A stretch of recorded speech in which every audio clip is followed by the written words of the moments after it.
మనిషికి జీవితాంతం తోడుగా ఎవరూ ఉండరు. అలా ఉంటారనుకోవడం మన భ్రమ.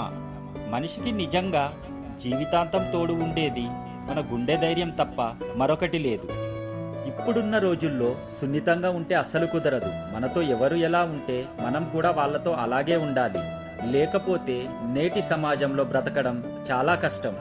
విలువలేని చోట మాట్లాడకూడదు, ప్రేమ లేని చోట ఆశపడకూడదు, దూరం పెడుతున్న వారికి దగ్గరవ్వకూడదు, మనల్ని భారం అనుకునే వాళ్ళకి మన బాధలు చెప్పకూడదు, నువ్వు అంటే ఇష్టమే లేని వారికి నీ ఫీలింగ్స్ చెప్పకూడదు.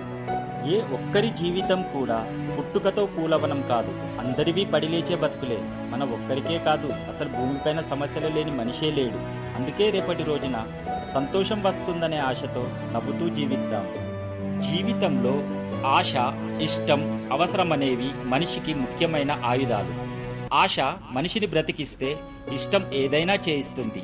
అవసరం మనిషికి ఎన్నో నేర్పిస్తుంది. లోపాలు లేని మనిషి, లోటు లేని జీవితం ఎవరికీ ఉండదు. సాధ్యమైతే మార్చుకోవాలి, లేకపోతే అలవాటు చేసుకోవాలి. అంతేకాని మనసును గాయం చేసుకోకూడదు. ప్రయత్నిస్తే మంచి జీవితం కష్టమేమీ కాదు. అదృష్టంతో పైకొచ్చిన వాడికి చెట్టు ఎక్కడం మాత్రమే తెలిసి ఉంటుంది.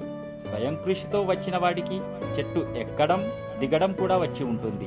మొదటివాడు ఎప్పుడు కింద పడతానో అని భయపడుతూ ఉంటే రెండోవాడు పడినా మళ్ళీ ఎక్కగలననే ధైర్యంతో ఉంటాడు. జీవన ప్రయాణంలో ఎదురయ్యే ఎదురు దెబ్బలకు, ఒడిదుడుకులకు భయపడి వెనకడుగు వేయడం సాధారణ జీవితం. ఎదురు దెబ్బలను ఎదుగుదలకు నిచ్చెనలుగా మార్చుకుని గుండె నిబ్బరంతో, ధైర్యంగా, ఆత్మవిశ్వాసంతో ముందుకు వెళ్ళడమే నైపుణ్యంతో కూడిన జీవితం.